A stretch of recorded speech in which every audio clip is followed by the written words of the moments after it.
They called him stupid long before they ever learned his name. At first, it was whispers, half-suppressed laughs in classrooms, teachers sighing when his hands stayed down, students rolling their eyes when he struggled to read aloud. Over time, the whispers grew bolder. By the time he was 16, the word followed him openly, shamelessly, as if it were stitched onto the back of his shirt. Stupid. Eli Mercer learned early that labels stick harder than facts.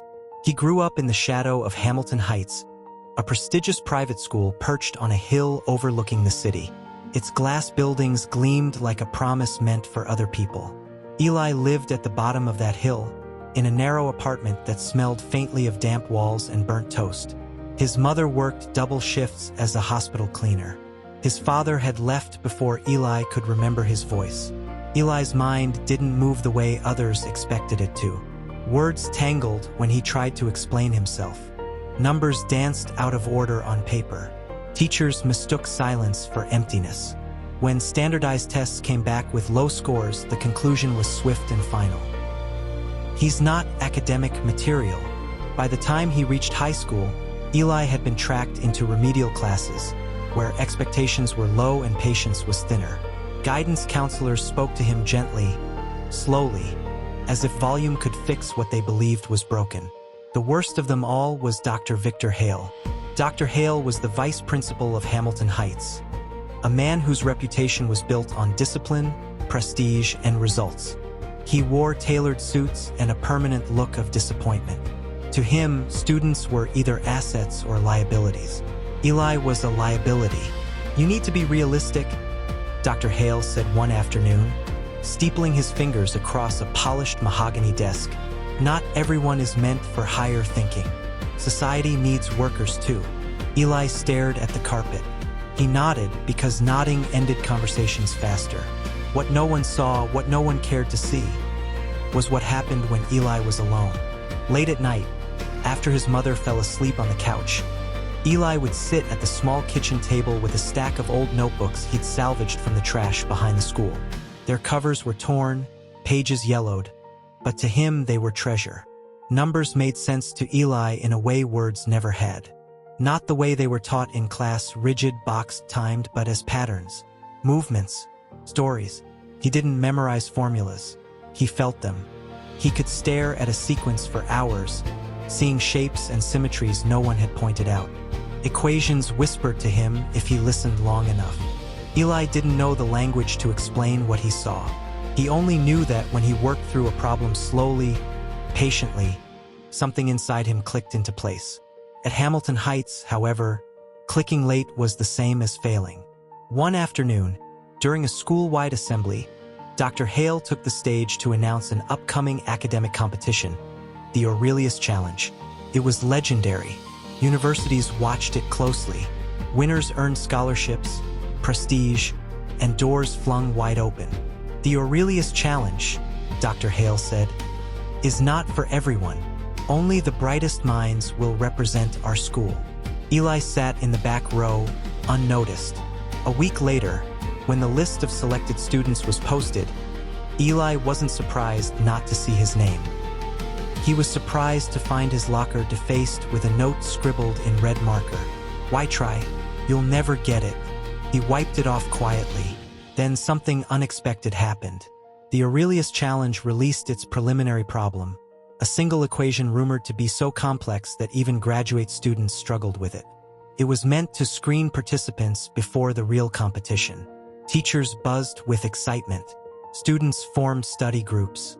Dr. Hale strutted through the halls, confident.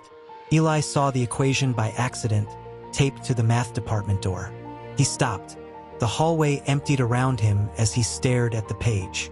Lines of symbols, nested variables, infinite series woven together like a knot. To everyone else, it was impossible. To Eli, it was familiar. He didn't understand why, but the structure tugged at something deep inside him. The equation wasn't asking to be attacked head-on. It wanted to be unfolded. That night, Eli forgot to eat.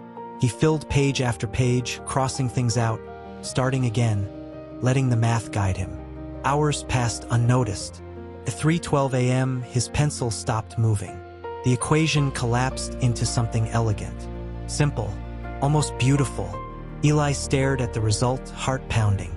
He checked it again and again. It worked. The next morning, he stood outside the math office for nearly 20 minutes, his confidence evaporating with every passing second. Finally, he slid his solution under the door and walked away. By lunchtime, the school was on fire. Teachers whispered urgently. Phones came out. Dr. Hale stormed into the math department, face red with disbelief. "Who did this?" he demanded, holding up Eli's pages. "This solution, it's correct. It's brilliant." No one answered. When Eli was called to Dr. Hale's office later that day, he assumed he was in trouble. Dr. Hale stared at him like he was looking at a ghost. "You?" he said flatly. "You expect me to believe you solved this?" Eli swallowed. "I did." Dr. Hale laughed, a short, sharp sound. "Don't insult my intelligence." He accused Eli of cheating, of stealing, of copying from somewhere else. "Someone like you doesn't just figure this out," Dr. Hale said coldly. "You're not wired for it." But there was a problem. No one else had submitted a correct solution.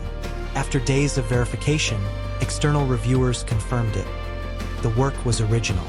Reluctantly, Dr. Hale allowed Eli to advance, but not without humiliation.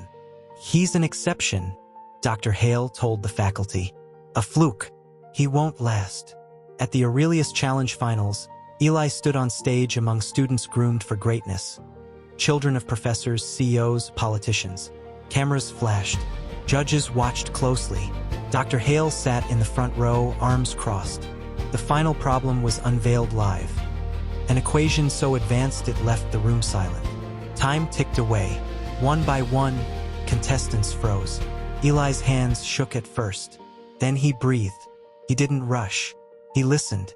As the minutes passed, something extraordinary happened. While others scribbled frantically, Eli slowed down. He found the pattern hidden beneath the chaos. He let the equation open itself to him. When time was called, Eli stood. "I have an answer," he said quietly. The room stirred. Dr. Hale shook his head. Eli walked through his reasoning. Not perfectly spoken, not polished, but undeniably correct. Each step dismantled the problem piece by piece. Gasps rippled through the audience. When he finished, there was silence.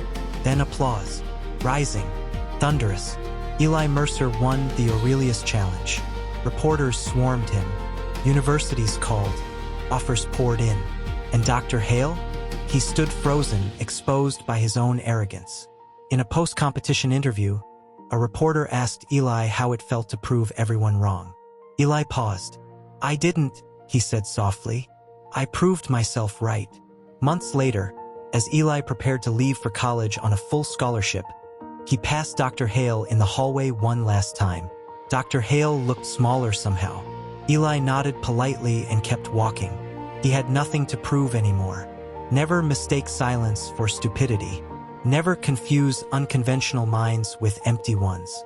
The world often misunderstands what it cannot categorize, but true intelligence doesn't need permission to shine. Justice doesn't always arrive with revenge. Sometimes it arrives with undeniable truth.